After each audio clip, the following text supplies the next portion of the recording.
ইলাহা ইল্লাল্লাহ জায়গা এক না দুই? কথা বলেন, এক না দুই? এক। আল্লাহ পাক বলেন, নবী আপনার উপরে ওহী নাযিল করেছি, সেই ওহী শুধু আপনার উপরে নয়, আমি ইব্রাহিমের উপরে নাযিল করেছিলাম, মুসার উপরে নাযিল করেছিলাম, ঈসার উপরে নাযিল করেছিলাম, সমস্ত নবীর কাছে ওহী নাযিল করেছিলাম। আর আমি আল্লাহ পাক নির্দেশ দিয়েছি, আন আকিমুদ্দিন, তোমরা দিনকে কায়েম করো, দিনকে বিজয় করো, ইসলামকে বিজয় করো। দিন কায়েমের আন্দোলন করা সুন্নাত না নফল? হ্যাঁ, সুন্নাত। দিন কায়েমের আন্দোলন করা সুন্নাত, দিন কায়েমের আন্দোলন করা প্রতিটা মুমিনের উপরে ফরজ। ঠিক কিনা বলেন? কারণ সমস্ত নবীরাই এই পৃথিবীতে এসেছেন দিন কায়েমের আন্দোলন করেছেন। ঠিক কিনা বলেন? আর এই দিনটা কার? আরো জোরে বলেন, কার? আল্লাহ পাক বলেন, ওয়ালা তাতাফাররাকু, তোমরা মতানৈক্য তৈরি করো না, বিভেদ তৈরি করো না, দিন কায়েম করো। জমিন যার, হুকুম চলবে। আরো জোরে বলেন, হুকুম চলবে কার? এই ব্যাপারে কি আপনারা একমত আছেন না দ্বিমত? হুকুমটা মানবো কার? আল্লাহ। দেখেন, আমরা নামাজ পড়ি কাকে খুশি করার জন্য? জোরে বলেন, কাকে? আচ্ছা, নামাজ যে আপনারা পড়েন মসজিদে, আপনারা আগের কাতারে কোন দলের ভাইদেরকে দেন মসজিদে? আগের কাতারে আওয়ামী লীগ, বিএনপি, জামাত, কোন দলাদলি আছে মসজিদে? হ্যাঁ, মসজিদে দলাদলি নেই। মসজিদে নামাজ পড়তে গেছে, বিএনপির ভাই আগে থাকবি, জামাতের ভাই পিছনে থাকবি, এমনকি আওয়ামী লীগের ভাইও যদি মসজিদে ঢুকে নামাজ পড়তে যায়, কেউ কি মসজিদ থেকে বের করে দিছে নাকি নামাজ পড়তে পারবা না বলছে নাকি? বলেন, মসজিদের ভিতরে কোনো দলাদলি নাই, কোনো পাটাপাটি নাই, সবাই মসজিদের ভিতরে নামাজ পড়তে গেল। একজন ইমাম, তিনি ইমামতিতে, তার ইমামতিতে সবাই ঐক্যবদ্ধ হইয়া সবাই দাঁড়িয়ে গেল নামাজ পড়ার জন্য। ইমাম সাহেব যখন অর্ডার দিলেন কাতার সোজা করেন, সবাই কাতার সোজা করল। ঠিক কিনা কর? কাতার সোজার ভিতরে, মসজিদের ভিতরে জামাতের মাধ্যমে আল্লাহ পাক যে ট্রেনিংটা দিয়েছেন সেটা হলো ঐক্যর ট্রেনিং। কিসের? ঐক্যবদ্ধভাবে।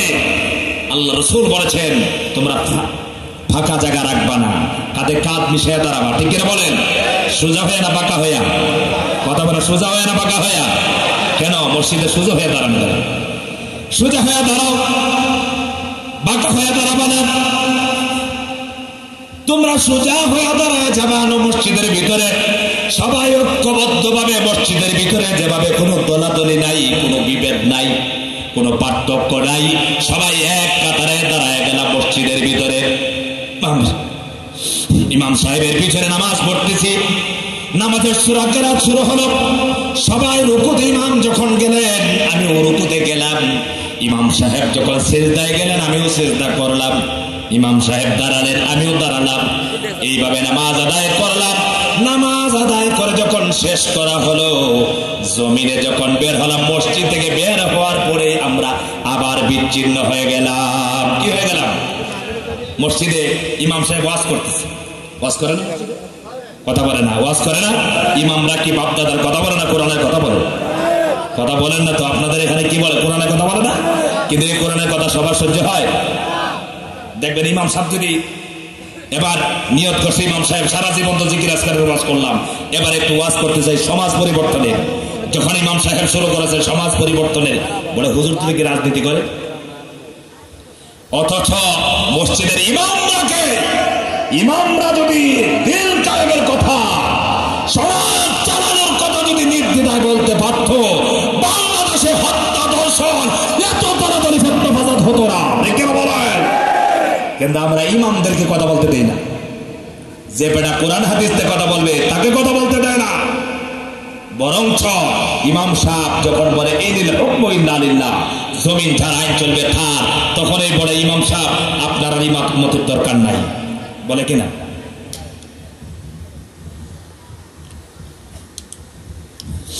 মসজিদের ভিতরে কথা চলবে আল্লাহর, বাহিরে চলবে কার?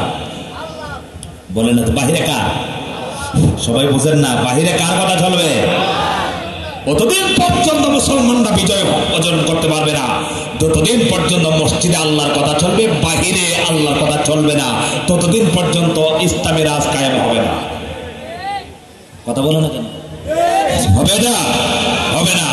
যেদিন মসজিদে কথা বলবে, জনগণ শুনবে, মানবে, আর সেই সময় দেখবেন কোরআনের হুকুমত জমিনে প্রতিষ্ঠা হবে ইনশাআল্লাহ। দেখে রাখা আমার ভাই মুসলমান হিসেবে সবাই মসজিদের ভিতরে আমরা যেভাবে সমস্ত দলের ভাইয়েরা এক হয়ে থাকে, ঐক্যবদ্ধভাবে নামাজ পড়ে, এইভাবে মুসলমানের ঐক্যবদ্ধ থাকতে হবে। আল্লাহ পাক নামাজের ভিতরে মানুষদেরকে ঐক্য ট্রেনিং দিয়েছেন। এই জন্য আল্লাহ পাক বলে আকিমুস সালাতা ওয়া আতুজ যাকাতা ওয়ারকাউ মা'আর রাকিঈন। আল্লাহ পাক বলছেন তোমরা নামাজ কায়েম করো, যাকাত প্রদান করো, আর রুকুকারীদের সাথে তোমরা রুকু করো। তোমরা রুকুকারীদের সাথে রুকু করো, নামাজ কায়েম করো, যাকাত প্রদান করো। এই হুকুমগুলো কার? আল্লাহ তাআলা নামাজের ভিতরে ঐক্যর ট্রেনিং দিলেন। এরপরে আসেন ইসলামের একটি বিধান, হজ বাইতুল্লাহ।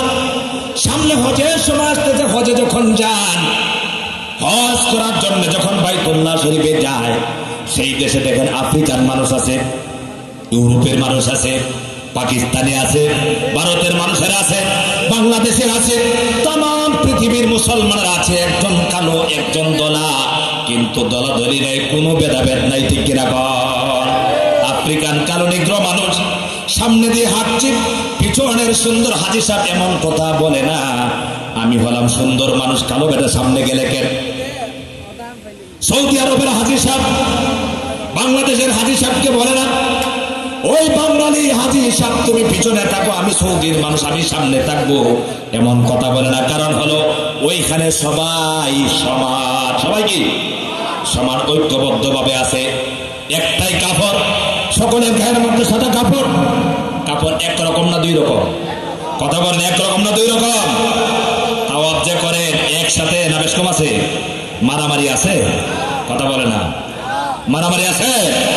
মারামারি নাই, কোনো ফিতনা ফাসাদ নাই।